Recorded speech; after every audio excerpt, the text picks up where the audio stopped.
CBI India येथे गुन्हा दाखल असून तुम्हाला डिजिटल अटक केल्याचे सांगून सोलापुरातील व्यापाराची 41 लाखांची ऑनलाईन फसवणूक केली आहे। ही घटना 4 नोव्हेंबर 2025 रोजी सायंकाळी 4:30 वाजण्याच्या दरम्यान सोलापूर येथे घडली।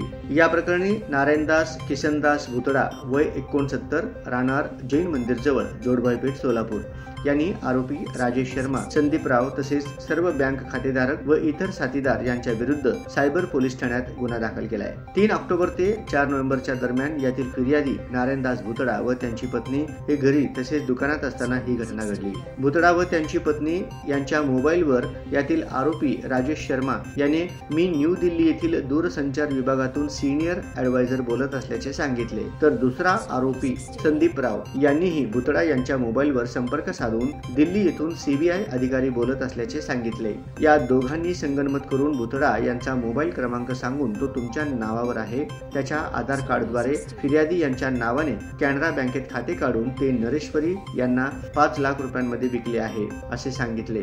तसेच 2 कोटी रुपये रक्कम जमा झाली असून त्यापोटी तुम्हाला यांना 20 लाख रुपये कमिशन मिळाल्याचे सांगितले। तुमच्या विरोधात सीबीआय इंडिया येथे गुन्हा दाखल असून तुम्हाला डिजिटल अरेस्ट करण्यात आले असल्याचे सांगितले। तसेच याबाबत कोणाशी चर्चा करायची नाही अशी भीती घातली। त्यानंतर भुतडा यांच्या व्हॉट्सअप ॲपवरून वेगवेगळ्या विभागाचे खोटे इंग्रजी भाषेत लिहिलेले बनावट कागदपत्रे तसेच सुप्रीम कोर्टाची ऑर्डर असलेली कागदपत्रे व बँक खात्याची कागदपत्रे पाठवली। त्यानंतर भुतडा यांना आरोपींनी वेगवेगळ्या बँक खात्यामध्ये पैसे ट्रान्सफर करण्यास सांगितले। त्यानुसार फिर्यादी भुतडा यांनी त्यांनी सांगितलेल्या बँक खात्यावर 41 लाख रुपये पाठवले। त्यानंतर आपली ऑनलाईन फसवणूक झाल्याचे भुतडा यांचं लक्षात आल्यानंतर त्यांनी संबंधितांवर सायबर पोलीस ठाण्यात गुन्हा दाखल केला आहे।